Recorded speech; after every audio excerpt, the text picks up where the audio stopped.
Good morning, good morning, good morning. It's David, Global Prepper Survival Network, Urban Survival UK Prepper for the YouTubers.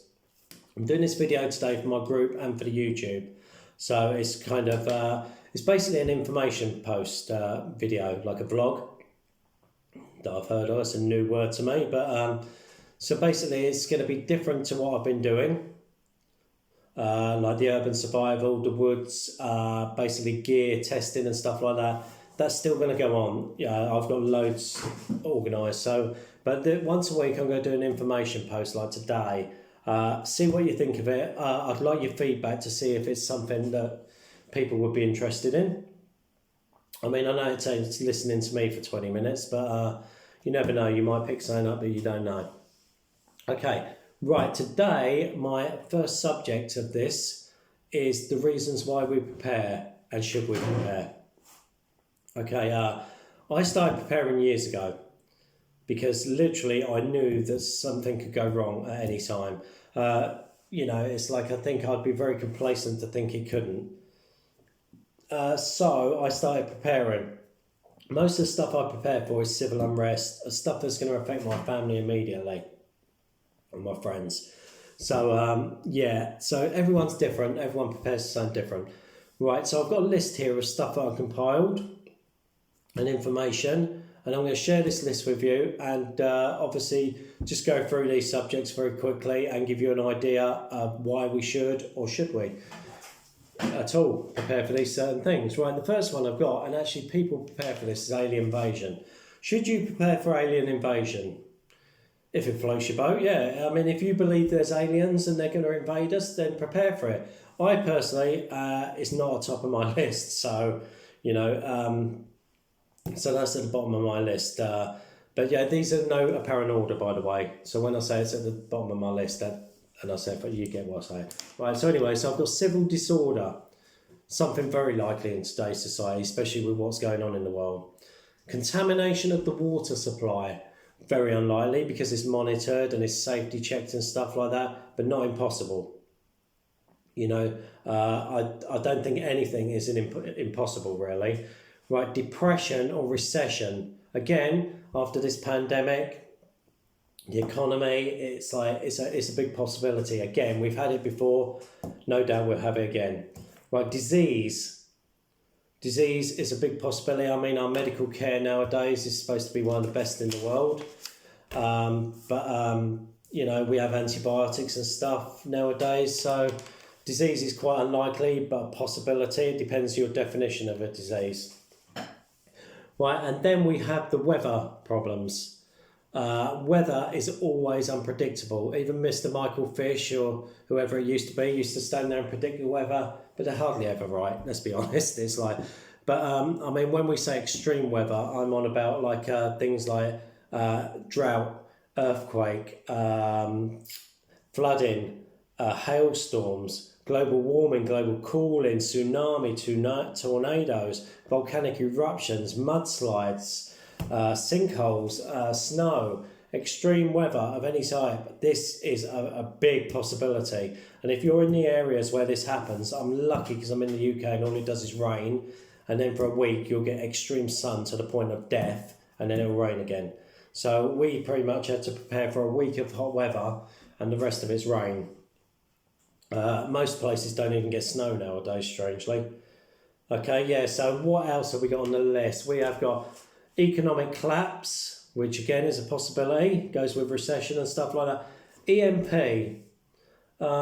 EMP, which would damage the electrical circuitry and everything like that. Again, a possibility during wartime. What else have we got on the list? Governmental changes. Wow, don't even get me started on that. I'm not even going to go into that at the moment. But yeah, governmental changes. Right, another one is home invasions and robbery. I mean, you need to be able to protect yourself. UK laws are so bad when it's, you know, with this. It's like half the time they favour the burglar, but it's, to be honest, you still need to prepare yourself. I think, you know, you still need to be able to look after yourself and your family. That's all I'm going to say on that matter, for legal reasons. Right, nuclear attack, nuclear meltdown. Very unlikely, but a possibility again. I mean, there's a lot of nuclear weapons in the world. I think if one person fired them off, it would be the end of the world. It would literally be the end of the world. They'd literally destroy each other and everything in it. So I think they do realise this. Plague and pandemic, okay?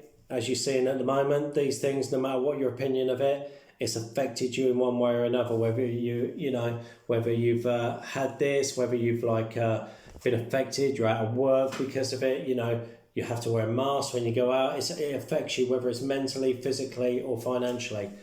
Okay, war. War. I mean, big possibility. There's lots of stuff going on that's not reported on at the moment between Turkey and Azerbaijan and all stuff like that. So it's keep yourself in the loop of what's going on in the world as well. I don't mean sit there glued to the news, because I've learned this over the last year is if all you do is listen to the news, you are going to come unstuck. It's going to depress you. Investigate things, look into things a bit deeper. I'm not saying because obviously I have to be careful what I say on here. I'm not saying become a mad conspiracy theorist and do this, but think for yourself, if you know what I'm saying, and look at stuff. It's because the news doesn't report everything, or everything that we need to know. So have a little look around the box. Okay, so as I was saying earlier, these things you can prepare for if you want to.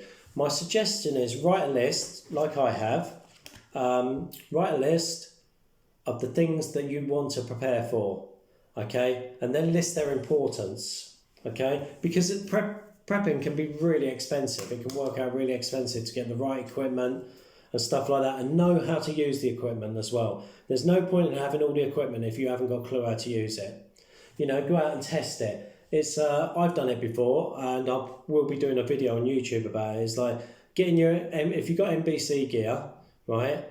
If you've ever worn NBC gear, you realise how hard it is to operate in. Everyone thinks in the apocalypse, as they so call it, we're going to get gas mask on, full NBC gear, we're going to go marching through the woods, and you try it. You'll be knackered in about 20 minutes. So test the gear, get used to it, even your rucksack. If you've got a rucksack, I've got, I'm trying to think what it is.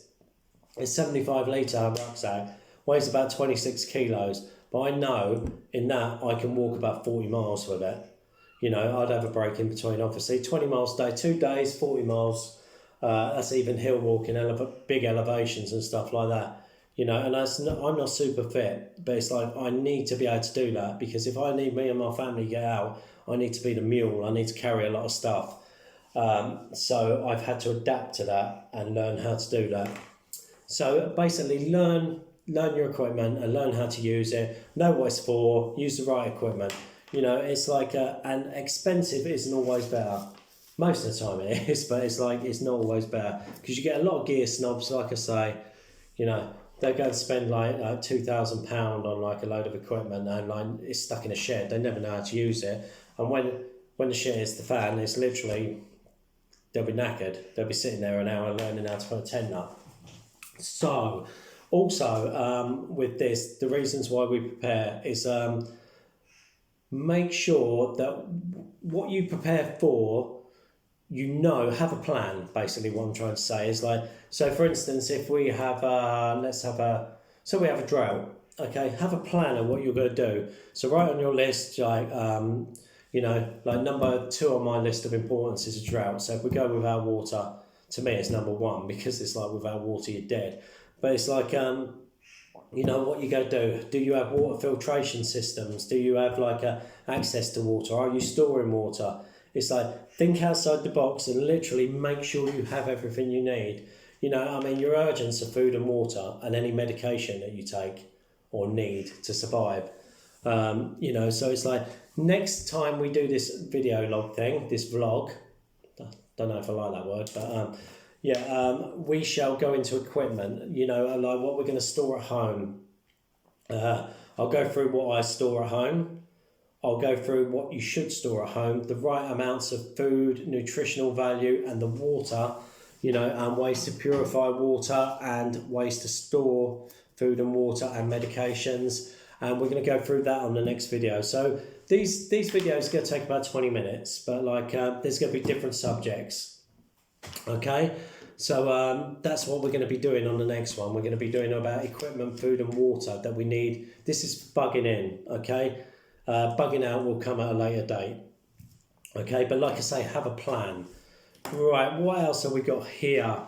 Right, basically we live in a world where information on anything and everything is available.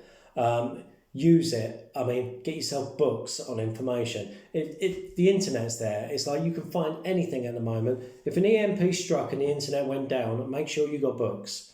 Make sure you got manuals, books, files. Make yourself files like foraging. Like, make sure you know the plants. Even keep examples of the plant in plastic. It's like all these things will help you.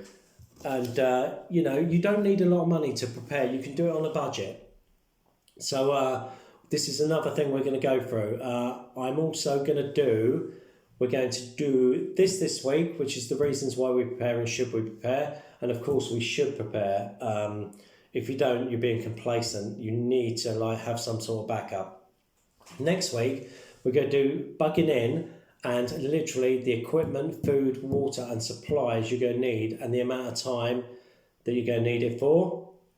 And then we're going to work on bugging out, getting from one place, the logistics of getting from one place to another. And there's going to be different subjects. We're going to have home security. We're going to have it. So stay tuned. And I'm sorry if I bored you too much, but it's I think it's a really important thing we need to sort of get across in the groups, because people join my groups because they want to know how to prepare. They want to know how to keep themselves safe when they can. And this is what we're going to do. This was just a little warm up to it. Next one is going to probably be about half hour long because there's a lot of info to go through. So thanks for having a look at it. Like and subscribe if you're not. And like I say, lots coming up. Thank you to all the support on the YouTube and the groups. And I shall see you again maybe tomorrow because I'm going out tunnelling tomorrow. So we might get another one tomorrow. If not, it'll definitely be next week. Right, look after yourself. Stay safe. Any comments or messages or anything, just drop me a line. It's no problem. I will answer everyone. Okay. Stay safe. It's been emotional. Look after yourselves. Bye-bye.